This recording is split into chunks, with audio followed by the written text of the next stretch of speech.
saw his glory. We'd like to tell you my relationship with Smith Wigglesworth, the famous apostle of faith from Bradford, England. My relationship began with him when I was 20 years old, and not with my meeting him, but hearing of him. I was in San Francisco preaching, and to start my trip around the world. They said, "Have you met Smith Wigglesworth from England?" I said, "No, not yet." They said he was here. And they told me a number of the things that happened, but I will only tell you one. Right there in the same church where I was preaching, the Great Glad Tidings Tabernacle, that at that time seated more than 3,000 people. It says he was here speaking, and on a Sunday afternoon, he had a healing service. And that they brought the people from hospitals and wheelchairs and all kinds of situations for Smith Wigglesworth to pray for them. And from one of the local hospitals, the doctor brought a very severe cancer case. They didn't want to bring him because he was so near death. The doctor accompanied him and sat by his little portable hospital bed on the platform. And here came Smith Wigglesworth, who was just a little bit gruff, down the line praying for the people. And the way he would ask you what was wrong with you, he'd say, "Hootsoop." Now, in his part of England, that was a similar way to their speaking. Hootsoop means what ails you, or what is wrong with you. And so he got to this patient that was laying out on a bed there and had on one of the little hospital gowns, you know, that has no buttons and buttons up in the back.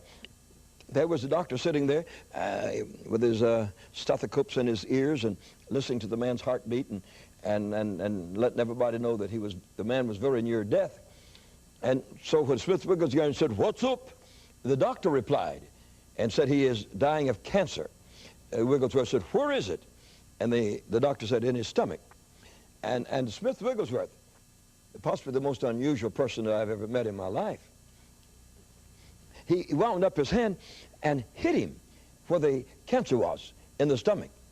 Punched him so hard until the man died. Just his hands fell off the bed, and the doctor screamed, "He's dead, he's dead." And he looked up and said, "You killed him, you killed him. The family will sue you, you killed him." Smith Wigglesworth wasn't upset one bit. He said, "He's healed." And that's the way he would say, "You are healed."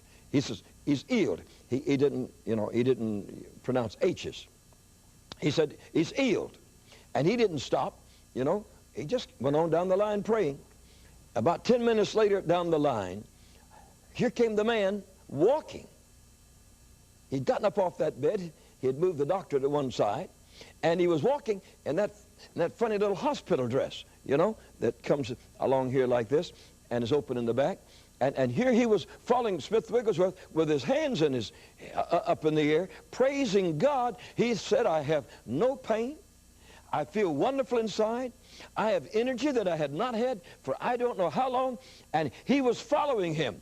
And Smith Wigglesworth is so unusual. He didn't turn around and say, "Well, thank God, oh, praise God, everybody look at it." To him, it was such a usual thing. He said, "Well, just thank God for it." And he just went on praying for people. Now, that was the first time I'd heard of Smith Wigglesworth. And inside of me, I said, "Say, someday I want to meet him."